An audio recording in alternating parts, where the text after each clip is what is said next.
News 7 Tamil, பொறுப்பும் பொது நலமும். ஜெர்மனி நாட்டில் இரண்டாம் உலகப் போரின் போது விமானப்படையினர் குண்டுவீசி தாக்குதல் நடத்தியதில் உயிரிழந்தவர்களுக்கு அஞ்சலி செலுத்தும் நிகழ்ச்சி நடைபெற்றது.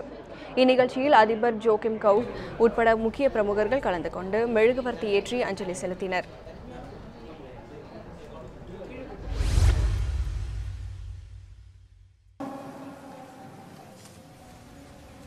ஜெர்மனி நாட்டின் கிழக்கு பகுதி நகரமான டிரெஸ்டனில் இரண்டாம் உலகப் போர் நடைபெற்ற கடந்த 1945ஆம் ஆண்டு பிப்ரவரி 13ஆம் தேதி எதிரி நாட்டு விமானங்கள் குண்டுமழை பொழிந்தன.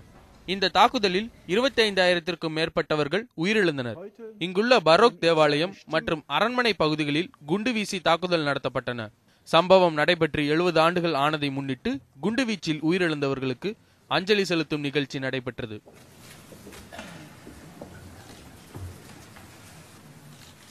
இதில் அதிபர் ஜோக்கிம் கவுக், டிரெஸ்டன் மேயர் ஹெல்மா ஒரோசா உள்ளிட்ட முக்கிய பிரமுகர்கள் கலந்து கொண்டு மெழுகுவர்த்தி ஏற்றி அஞ்சலி செலுத்தினர்.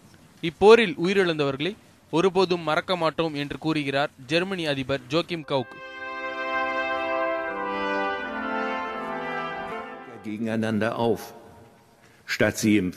நாம் மீண்டும் ஒரு முறை இதனை வலியுறுத்துகிறோம். இந்த கொலைப்போரை தொடங்கியது யார் என்று நமக்கு தெரியும். போரில் உயிரிழந்தவர்களுக்கு தியாகங்களை நாம் ஒருபோதும் மறக்கக்கூடாது.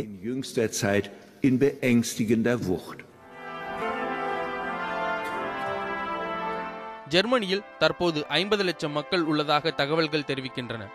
அங்கு அதிபராக இருந்த ஏஞ்சலா மெர்க்கல் மக்கள் போராட்டம் காரணமாக ஆட்சியில் இருந்து விலகினார்.